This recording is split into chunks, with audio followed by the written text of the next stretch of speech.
Hi friends, இன்னைக்கு பாப்பாவுக்கு school வந்து 12 வரைக்கும் தான். அதனால ஸ்நாக்ஸ் மட்டும் கொடுத்து விட்டுட்டேன்.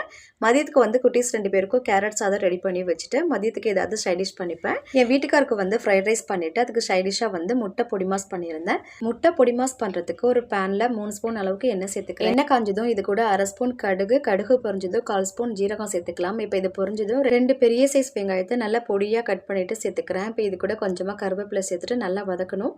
வெங்காயம் வந்து நல்லா வதங்கி வந்ததுக்கப்புறமா இது கூட பாதி தக்காளி பழத்தை மட்டும் நான் கட் பண்ணிட்டு சேர்த்துக்கிறேன். இப்போ இது கூட கொஞ்சமாக உப்பு சேர்த்துட்டு நல்லா வதக்கணும். தக்காளி மசிஞ்சு வந்ததும் இது கூட கொஞ்சமாக மஞ்சத்தூள், 1/2 ஸ்பூன் மிளகாய்த்தூள், 1/4 ஸ்பூன் அளவுக்கு கரம் மசாலா சேர்த்துட்டு நல்லா மிக்ஸ் பண்ணிக்கலாம். இப்போ மசாலாவோட பச்சை வாசனை போனதும் இது கூட முட்டை சேர்த்துக்கலாம். நான் 3 முட்டை எடுத்திருக்கேன். இப்போ முட்டைக்கு தேவையான அளவு உப்பு, கொஞ்சமாக மிளகுத்தூள் சேர்த்துட்டு நல்லா மிக்ஸ் பண்ணிக்கலாம். முட்டை வெந்து வந்ததுக்கு அப்புறமா இது கூட கட் பண்ணி வச்சிருக்க கொத்தமல்லியை தூவிட்டு நல்லா மிக்ஸ் பண்ணிட்டோம் அப்படின்னா சூப்பரான முட்டை பொடி மாஸ் வந்து ரெடி ஆகிடும். ஃப்ரைட் ரைஸ் வந்து நான் பிரியாணி அரிசியில் செய்யலை, சாப்பாடு அரிசியில் தான் செஞ்சுருந்தேன்.